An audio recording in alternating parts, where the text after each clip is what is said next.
இது என்னோட பையனுக்கு மட்டும் இல்லை, எங்களுக்குமே வாழ்க்கையில் ஒரு பெரிய அச்சீவ்மெண்ட்னே சொல்லலாம். எங்கள் பையன் வந்து ஒரு இதில் வந்து அச்சீவ் பண்ணுறான்னா அது எங்களுக்கும் பெருமை தான். South Asian book of records May மாதம் வந்து ராஜபாளையத்தில் வந்து கண்டக்ட் பண்ணியிருந்தாங்க.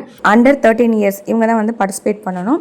100 மினிட்ஸ் வந்து கண்ணையும் காலையும் கட்டிட்டு சிலம்ப சுற்றணும். ராஜபாளையம் போகணுங்கிறதுக்காண்டி காலையிலேயே வந்து 6:30க்கெல்லாம் கிளம்பியாச்சு. அதனால் பிள்ளைங்க யாருமே சாப்பிடவும் இல்லை.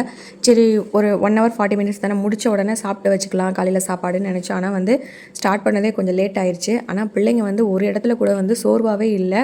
பிரேக்ஃபாஸ்ட் சாப்பிட முடியலையேன்னு பேரண்ட்ஸ் எங்களுக்கு தான் ரொம்ப பயமாக இருந்தது. எங்களால் பண்ண முடியலன்னு சொல்லிடுவாங்களோன்னு நான் ரொம்ப பயந்தோம். ஆனால் பிள்ளைங்க வந்து எந்த இடத்துலையுமே நிற்காமல் ஃபுல்லாக கம்ப்ளீட் பண்ணி முடித்து வேர்ல்டு ரெக்கார்டும் வாங்கினாங்க.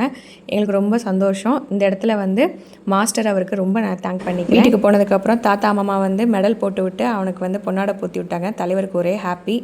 லாஸ்ட்டில் வந்து எல்லாரோடய நின்று ஒரு ஃபோட்டோ எடுத்தாச்சு. இந்த வீடியோ பிடிச்சிருக்குன்னு நினைக்கிறேன். பிடிச்சிருந்தா லைக் பண்ணுங்கள். நெக்ஸ்ட் vlogல சந்திக்கலாம். தேங்க்ஸ் ஃபார் வாட்சிங்.